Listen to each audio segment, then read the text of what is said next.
Hi, friends. Thinking about visiting Big Stone Gap? You won't want to miss an exciting giveaway just for my listeners. Stay tuned to the end of part 2 of this episode to learn how you can win tickets to Blue Highway Fest this October 8 through 12. Join us this fall in the Blue Ridge Mountains on the Trail of the Lonesome Pine to celebrate the rich heritage of bluegrass and roots music, food, and culture. One of the largest bluegrass festivals around comes to Big Stone Gap for a week-long celebration of music heritage. Giveaway details can be found at the end of part 2 and on the podcast's Instagram and Facebook pages. From the Blue Ridge Mountains to the Chesapeake Bay, Virginia is a mecca for outdoor travel and adventure. Virginia Outdoor Adventures podcast is your local guide for hiking, camping, kayaking, travel, and so much more. Get the information and the inspiration to plan your own adventure right here in Virginia. I'm your host, Jessica Bowser. The mountains of Appalachia wrap around Big Stone Gap like a warm embrace, creating a community where outdoor adventure, history, and culture converge. Town manager Steve Lawson describes how the community has transformed from its coal mining roots into a vibrant outdoor recreation destination. The town's crown jewel is the Greenbelt Trail, a scenic paved path following the Powell River through the heart of town. Just minutes away, the Powell River Trail offers a rail-to-trail experience featuring historic tunnels and visible coal seams that tell the story of the region's mining past. Adventure seekers will fall in love with scenic Big Cherry Lake, which offers fishing, hiking, paddling, and wildlife watching. Round out your Big Stone Gap experience with museums, outdoor theater, music festivals, and a culinary scene that tops off this adventure town's charm. Let's go! This is part 2 of a 2-part episode. Virginia Outdoor Adventures is sponsored by Breaks Interstate Park. Breaks Park is a hiking destination in the heart of Appalachia. Every trail features something that will awe you, including geologic formations, scenic views of the canyon, stream crossings, and wildlife viewing. Trails range from easy to difficult. The convenience of lodges, campgrounds, and luxury cabins inside the park means you'll never need to wander far from the trail. Come see for yourself why Breaks is known as the Grand Canyon of the South. Download the digital trail guide at breakspark.com or click on Breaks Interstate Park in the show notes of your listening app. Okay, Steve, before we jump into lodging, dining, and attractions, there's one other really cool activity that Big Stone Gap hosts, and that's disc golf. And I have to admit, I'm not as familiar with disc golf, but when you were showing me the course and telling me that people come from other states for your disc golf course, I was like, okay, we have to mention this. It's another thing that, we're wide open to try anything. And we had some younger people that after they got involved with some of the activities that the town was doing, they were driving about an hour to play, disc golf. And so we had a small park that we call the Duck Park because a lot of ducks come off the river. And then there's been some domesticated ducks that have made their own families along the river and stuff too. So people would go to the duck park and feed the ducks with kids and stuff. So to the side of the duck park, we had a lot of unused land. So we made 9 holes of disc golf and had just exploded. And so these younger gentlemen helped us build a 18-hole course through a 78-acre patch of woods that we have that surrounded our swimming pool. And not a lot of localities have disc golf courses that go, deep into the woods. Some of it's challenging enough. Some of the holes are challenging enough. They're not really much wider than a path, for a hiking trail.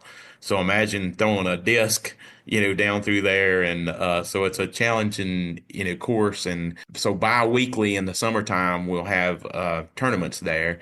And it'll bring anywhere from 60 to 70 people from, neighboring states and neighboring towns and cities just to play that course, because it's unique and it goes through the woods. And again, you might run a fox out from under a tree or see I mean, you could see anything while you're out there doing it. Very cool. Steve, even before I got to Big Stone Gap, I had heard that there was quite an impressive food scene in the town, and I found it hard to believe until I got there. And I have to say, there really is. Do you want to talk about it a little bit? I'll use the word diverse again because we have everything from Chinese to Mexican to home cooking to steaks or sushi or all kinds of places that is sweet tea and unsweet tea and colas to brewery to mixed drinks or whatever that you would like. It's some of your listeners and tourists and people coming in has actually helped us revitalize the downtown.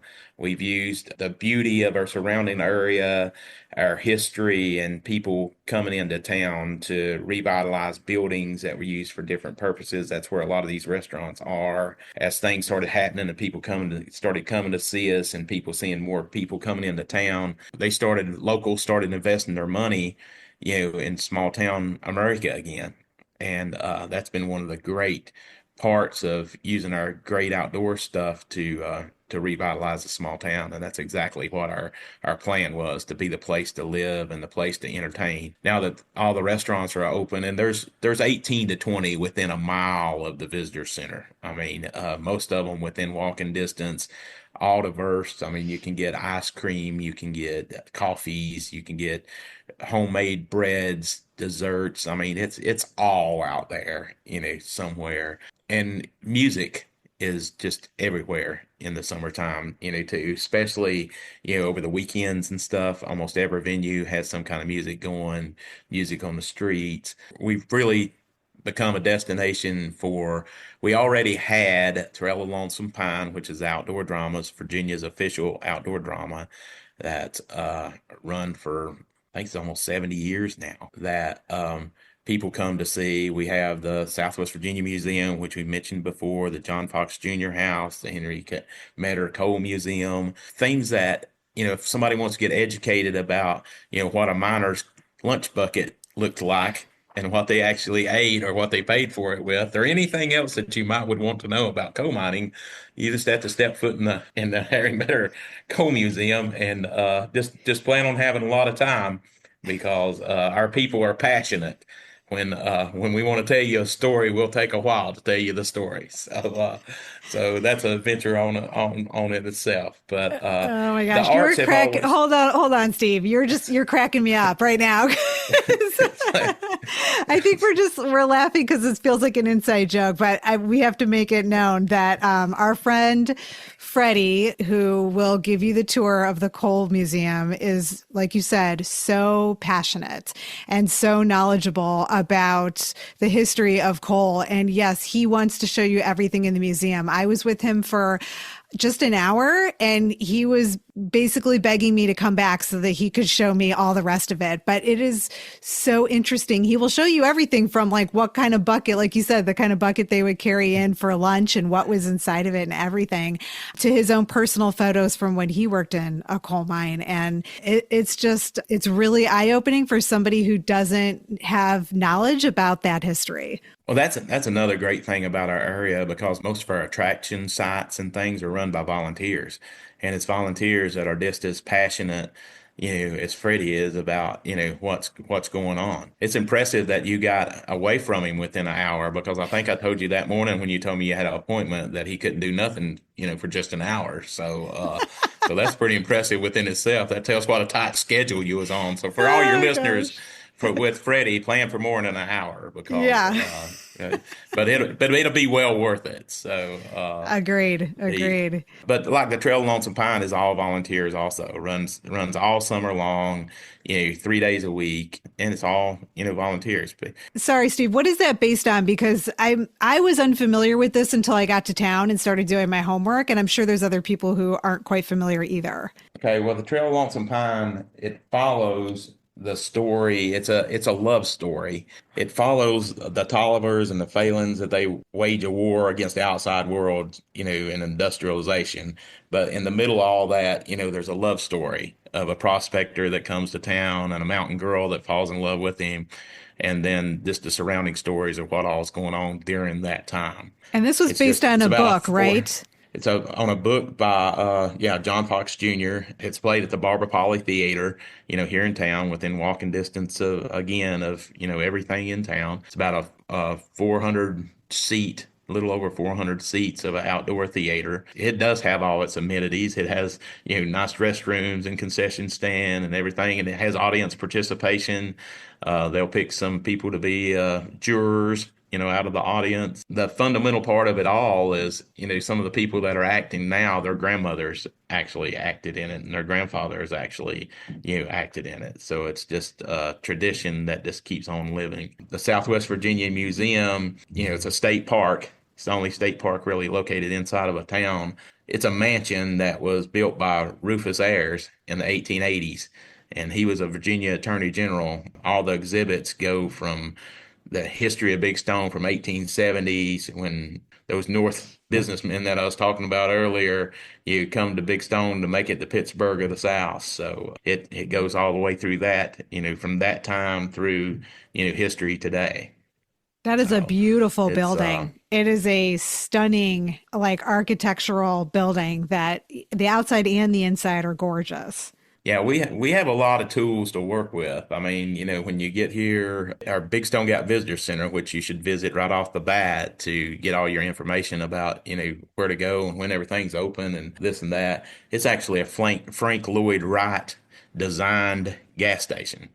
And when for the people that are into architecture and design and stuff, when you step back and look at it, you can see it. I mean, you know exactly who did it once you start looking at it and stuff. Just all kinds of unique things, that are here. The John Fox Jr. House, which pays homage to, him for, not only writing the Trail of Lonesome Pine. He wrote several books. Little Shepherd of Kingdom Come probably being his, most popular. That house was built in 1888, and all the original furnishings and things are still in there. We do different dinners and things from there, and that's also all run by volunteers. We got a school and heritage center that's right in front of the Barbara Pauley Theater that gets all the history of town. If you wanted to look up a picture of what I look like, don't do this. But in high school, in a yearbook in 1987, it'd scare you, but it's in there somewhere. So we're all about a lot of history and this or that, and it's our volunteers that keep that stuff alive. It Yeah. it really is.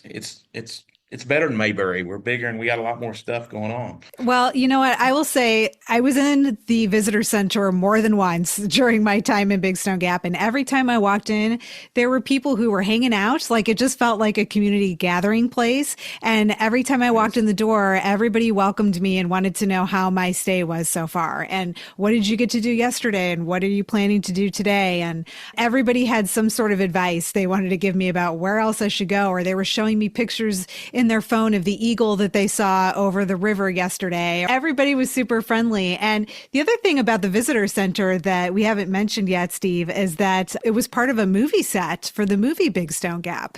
Yeah, you can come into the visitor center and sit at the two booths that were representations of the diner that was a mutual pharmacy in the movie, Big Stone Gap. One of the restaurants in town is actually in the building that the mutual pharmacy was, that's right beside of, the visitor center, and is now a shared workspace, actually where I sit today. And then the street level is a restaurant, and then the upper level is now turned into apartments, downtown apartments. Have several Airbnbs and things downtown to stay at, and just really some unique stuff. Yeah, let's talk about lodgings. What are some of the lodging options in town? Well, we have the Jesse Lee RV Park and Campground, if you can get a space, because it stays full almost year round. There's 5 or 6 spaces a weekend or something that's there, but certainly for our big events, any of this lodging you'd want to you'd want to get done, quickly and get booked quickly because and you'd want to stay, like you said, a week or more. There's camping and cabins at Natural Tunnel. You drove back and forth actually from there, so that's a very short, very beautiful drive. Quality Inn and Suites is our only chain motel that's right here close to town.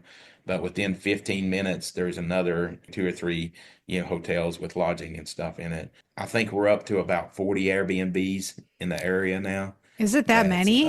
yeah, we have about 10 more I think coming on here in the next, couple of weeks and stuff.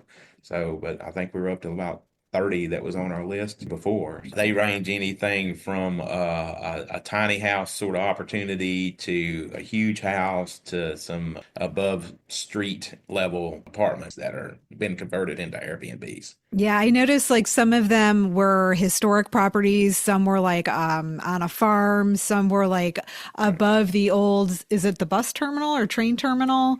I Yeah, it's forget. old bus terminal. Yeah, old Yes, just Greyhound like bus station. yeah, like unique, just really unique stuff. And I thought that was kind of cool. So yeah, there's a lot of lodging options. Three actually being built right now. The Lonesome Pine Motor Company actually come to town to service Packards that the northern businessmen have brought along with them when they come into the area.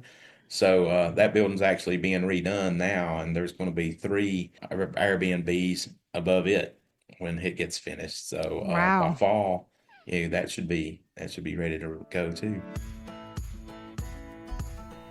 Your adventure starts in the heart of Appalachia.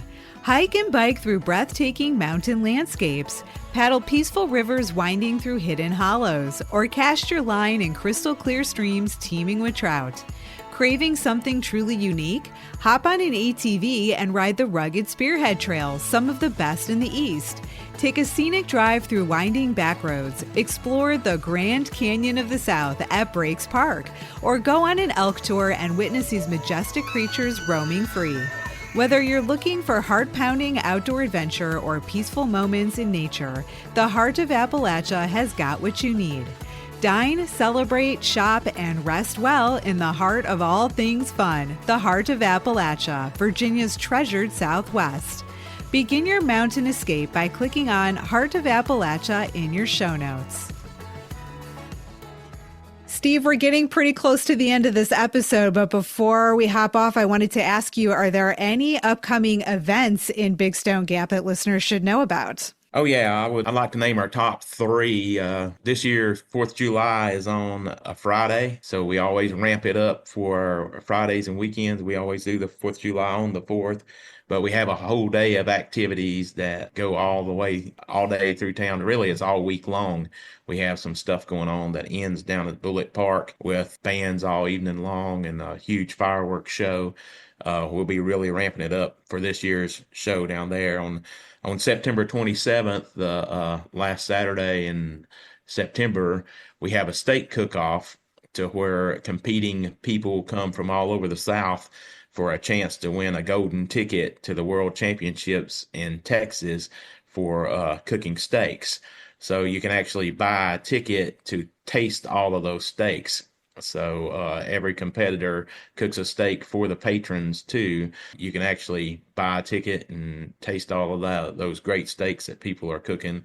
They also cook some auxiliary stuff and make some drinks and things too that people can buy a ticket to taste. And during that same day, we start that off while they're cooking with a grizzly run, which is an obstacle race around our 3 mile greenbelt. So a lot of people come and get dirty and muddy and, end up in a big tub of ice water at the end of the race in September. So that's a big event. But our biggest event that we'd like to invite everybody to is the Blue Highway Festival. The Blue Highway Festival, we actually won the new festival award from the International Bluegrass Association, and it's on October the 8th through the 12th. And so it's some of the best bluegrass music, heritage mountain music that you'll ever hear. We put together a great lineup. This year's lineup, we're getting ready to announce it probably around May 1st.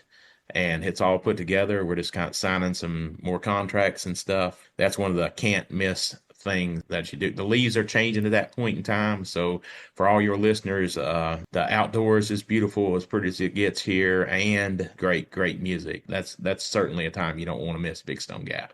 I think that's a time I plan on coming back because the way you talked about it, it just felt like this was the must-do festival.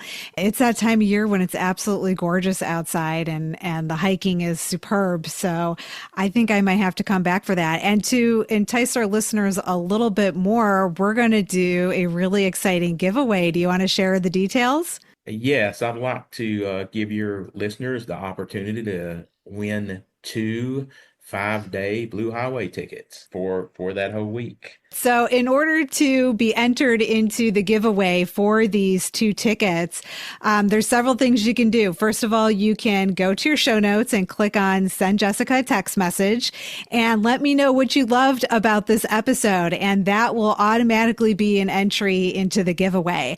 And then you're going to want to keep an eye on social media on the podcast, Instagram and Facebook pages, because we will do another promotion on there where you can share the episode and tag your friends and earn more entries that way too. But Steve, do you want to mention like the retail value of those 2 tickets? At the gate, that'll be over a $600 value for the 5-day ticket. That's fantastic. I'm super excited about this giveaway, Steve. So good luck to everybody. Start sending me those messages right now because we're going to do the drawing. Probably, do you think we can do the drawing in a couple of weeks, Steve? Because I want to give people a chance to like book their lodging and make their plans. We certainly can. Okay, that would be superb. All right. Thank you so much for your generosity, Steve. That's really exciting. We're going to wrap this up here. Do you have any parting advice for future visitors? Well, just come and visit us and get your own very own hug so that you'll know what I'm talking about when I'm talking about these mountains and how beautiful it is here. We have a lot of information. I mean, visit bigstonegap.com. Follow us on Facebook and Instagram. You know, for the people that are thinking about Blue Highway and trying to get in that drawing, go to bluehighwayfest.com. You can see some of the past lineups that we've had and some of the pictures and stuff from that. Just keep up with us. If we can ever get you here, you're going to be asking me how to buy property. So, that's the main thing, because once you get that hug, you can't go away. I find that really funny, Steve, because the first time you and I met, you were already trying to sell me a house down there. So. And you're not wrong. It is a wonderful town, and I cannot wait to get back to Big Stone Gap. Steve, thank you so much for being a guest on Virginia Outdoor Adventures. Adventure on. Virginia Outdoor Adventures is inspired by and supported by listeners like you, which is why your messages and feedback mean so much to me. You can text me directly by clicking on Send Jessica a Text Message in your show notes. I answer questions, respond to comments, and share your feedback on the show. Never miss a new episode. Sign up for my email newsletter and receive my listener resource guide with the top podcast episodes, a Virginia Outdoor bucket list, and exclusive brand discounts for my listeners. Click on newsletter sign up in your show notes or visit virginiaoutdooradventures.com. Thanks for listening. Until next time, adventure on.